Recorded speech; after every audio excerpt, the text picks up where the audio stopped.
So today's presentation is about surviving and thriving on night shift. My name is Margaret. I'm the educator for pediatrics and behavioral health. I've been here about 20 years and I've worked a lot of night shift over those years, and I'm still working some 3 a.m.s and 3 p.m.s, honestly going back and forth between them.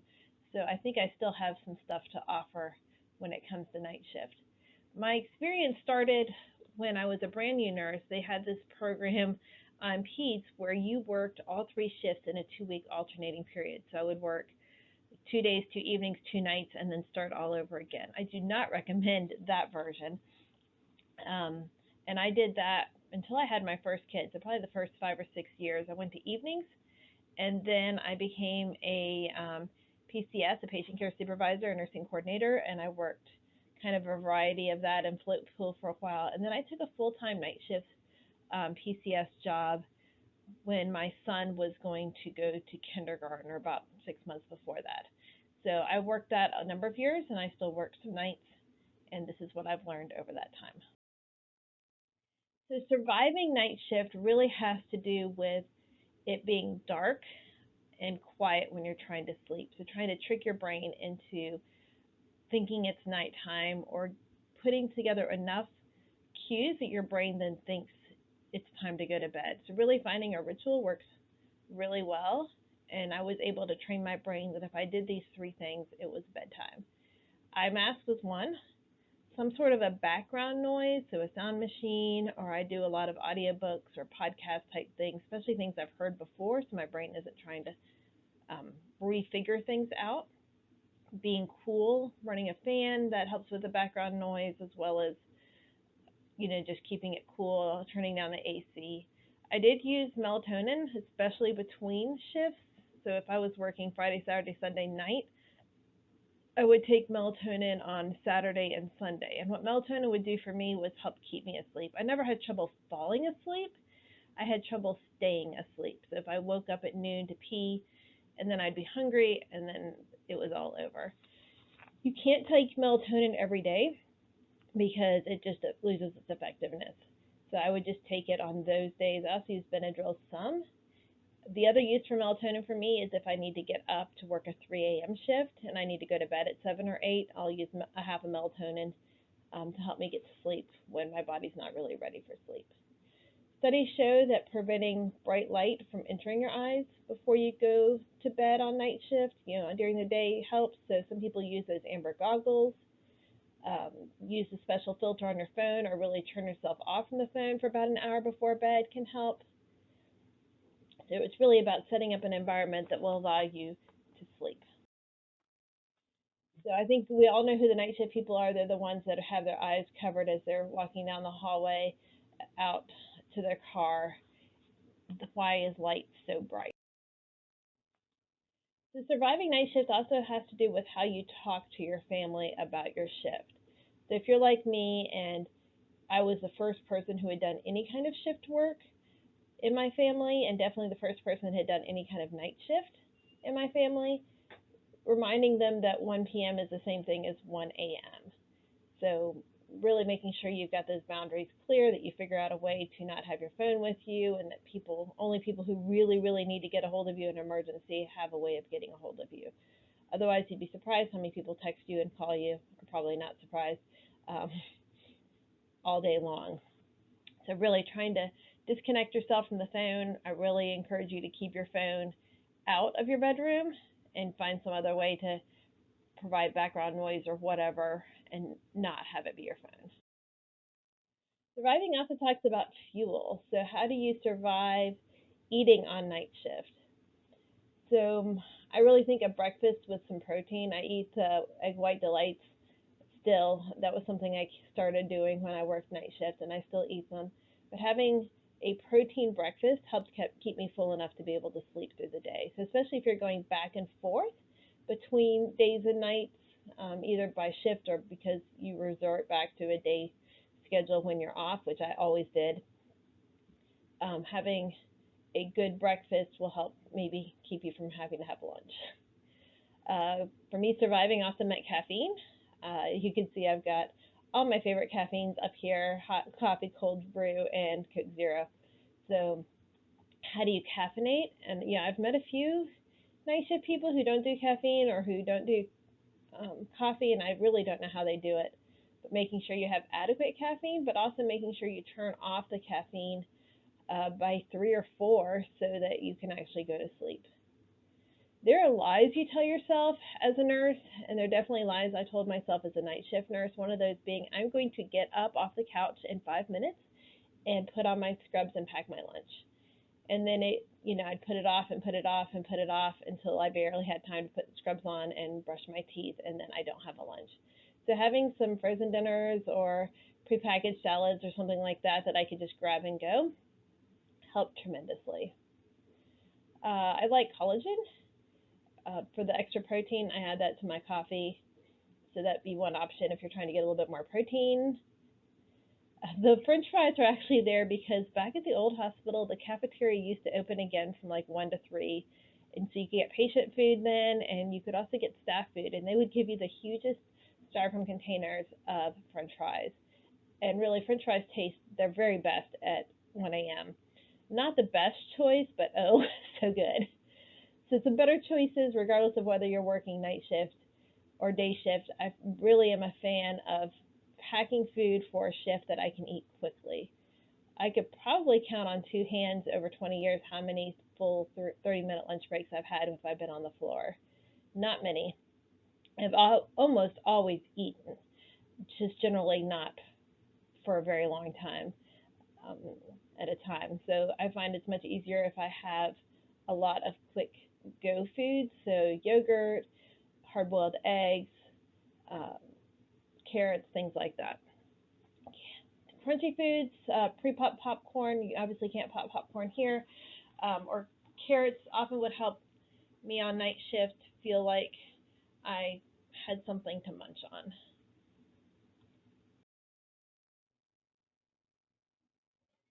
Surviving night shift has to do with boundaries too.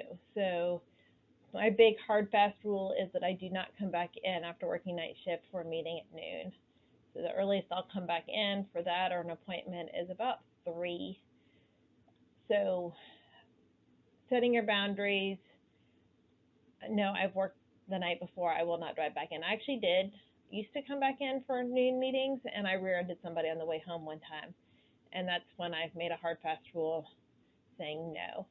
Surviving also has to do with how do you communicate with your family when you are in the middle of long stretches of nights. And for me, that's been email, text, chat messages. So making sure you keep those lines of communication so that you're not feeling really isolated and prioritizing some times that are important for your family. Part of being a nurse is really helping your family to understand that your schedule comes out 6 weeks at a time, so I can't change it on a whim. So if you have something that's important, I need to know in time that I can put in a schedule request. And sometimes weekends, I just can't do it because I'm working. Scheduling wise, statistically, you're better off if you work 2 or 3 shifts in a row. So, you know, try to do that. I know a lot of units are doing self scheduling. I know scheduling is weird. If you are one of those people that can just keep the night shift schedule, it's not as important to not have one on, one off, one on, one off. But if you can, try to cluster your shifts 2 or 3 at a time.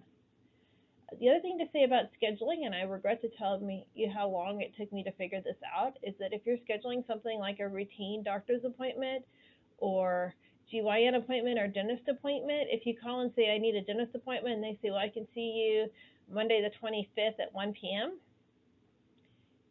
and you know that you work night shift, you can ask, what is your latest appointment?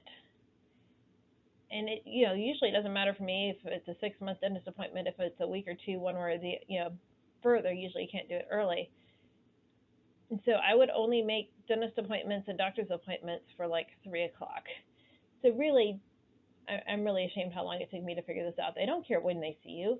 And by saying, hey, I only do appointments, I want your last possible appointment, that helped me tremendously. Otherwise, I'm faced, a week ahead looking at this, what seems good on paper, and then you're like so tired and you realize you're between 2 night shifts and you have a 1 o'clock dentist appointment. There's no need. Just schedule all your appointments for the latest that you can for that practice. So thriving on night shift, some of my best moments have totally been on night shift. For one thing, night shift nurses are totally kick-ass. You develop such a great skill set, so independent, resourceful. All the management, educators, all of us are not here generally on night shift. And so really, night shift nurses have learned special skills and are really just amazing people. I've also had some of my best patient encounters on night shift. So sometimes during the day when doctors are in and out, physical therapists and respiratory, and all of those people are just in and out of people's rooms, and family members and visitors, they don't feel like they can open up about what's really going on. And sometimes when I'm pushing Phenergan or doing something in a patient room, and they really feel like they can open up about their deepest fears or what's really going on. I will say that those quiet moments in the middle of the night are also the freakiest, because I don't know what it is about people, but they like to watch those unsolved murder mystery things at 1 o'clock in the morning, and so they're like half asleep and I'm doing vitals, and there's this creepy story about somebody who's died and been buried underneath the basement. I wish that those things were abolished in hospitals. So for me, thriving on night shift really had to do with the reason I went to nights full time, and that was because of my kids. So I have 2 kids, and at the time I went to full-time night shift, my son was 4, heading into kindergarten, and both of my kids have ADHD, and I knew that he would not be able to handle being in school all day and being in after-school care. This was before he was medicated. He had a lot of sensory issues. He was just really shy. He really, really struggled with social stuff. And I was right. There was no way he could have handled it. And so when I was offered this full-time night shift position, I took it because I knew it was the best thing for my family. And so I did this a number of years because it allowed me to be home after school. What I will say is that night shift is not the answer for not paying for childcare. So even through all the years of working night shift because it was the best thing for my family, I did not do it to prevent paying for childcare. So I always paid childcare when I was working. And so that I was never trying to balance kids during the day and working all night. Nursing is so hard, so complicated, so precise that you cannot be on 24/7. You have to make sure that you're getting time to sleep. So do not use night shift as a way to burn the candle on both ends. When do you sleep? I honestly still feel like I am a form of a permanently exhausted pigeon, especially when I'm going back and forth between 3Ps and 3As, which is probably stupid, but it is what it is. So when I worked nights, I always tried to nap before my first shift. I know some people, and when I first did nights, when I was doing that alternating 2-week cycle of days, evenings, nights, I tried that, stay up really late, sleep in. I really struggle with sleeping in for some reason. So that method didn't work very well for me. I usually napped early afternoon. So when my kids were super little, and they were napping still pretty routinely, I would nap with them after lunch and then go to work. When they went to school, I would nap from 1 to 3, and so then I would be up and hopefully conscious by the time they got off the bus about 4. And then when, at some point, whatever worked at any given time. And again, setting it up like I do to try to sleep during the day, or when I try to sleep going to bed at 7 or 8 p.m. for a 3 a.m. shift, really setting up that routine of this is what I do to nap. And so having lunch, remembering not to caffeinate at lunch, and then doing all the things to make sure that I could rest, whatever it takes. So night shift, I would nap before, and then I'd work my full night shifts. I would sleep as much as I could, try to sleep till 3 every day between night shifts. And then after the last one, I would try to get up at 1 or 2. I know there's some people that don't sleep after their last night shift. I think that's dangerous, especially if you're taking care of children. Super dangerous to have not slept at all. So usually sleeping till 12 or 1 made me feel decent enough to carry on and then revert back to my sleep at night, get up in the day. I generally don't have trouble sleeping again just because I feel like I had lost so much sleep because I never could sleep more than 6 or 7 hours during the day. If I'm working at 3 a.m., I try to go to bed around 8, so I start at 7 trying to work through my routine. Even now, like just last week when I was working a 3 a.m. shift, for some reason, mom going to bed at 8 means my husband and my daughter are both in my room talking to me at 8. Like, what part of the I'm getting up at 1:45 are we not getting after all these years of working shift work? This is all my kids have ever known, and we are still struggling with this. So, and then if I work 3P to 3A, which is honestly my favorite shift, except for the fact that you don't actually see your kids when they're in school.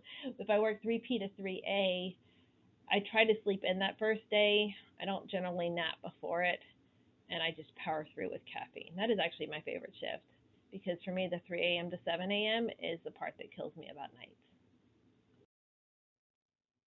So regardless of whether you're working day shift or night shift, meal prepping, and I know that the dietitian often talks a little bit about meal prep, cooking up proteins ahead of time. I make egg casseroles. I go in and out of things. I don't like doing them in the muffin tins because for some reason I can never get my muffin tin clean, and that annoys me that I have to spend so much time scrubbing. I'm over that. So I do them in 9 by 13 pans. If you are packaging up leftovers, which is a great idea, get the lunchbox type bento sort of thing where you can package a meal into something instead of telling yourself, again, the lies we tell ourselves, I'm going to get up and I'm going to take out these 5 containers of leftovers and make them into a lunch. That is a lie unless you are a much better person than I am. So when you are cleaning up after a meal, if you have leftovers, put them into a lunch status so that you can just pick that up. If you forget your lunchbox on the counter, or maybe I'm the only one that does this, having some things that are shelf stable in your locker or wherever you are can help tremendously. So if I forget my lunch and I'm working day shift, I can run down to the cafeteria and grab something quick. I can't really do that on night shift. So I would keep some cup soups, some oatmeal, some granola bars, and some like chicken salad kit type things.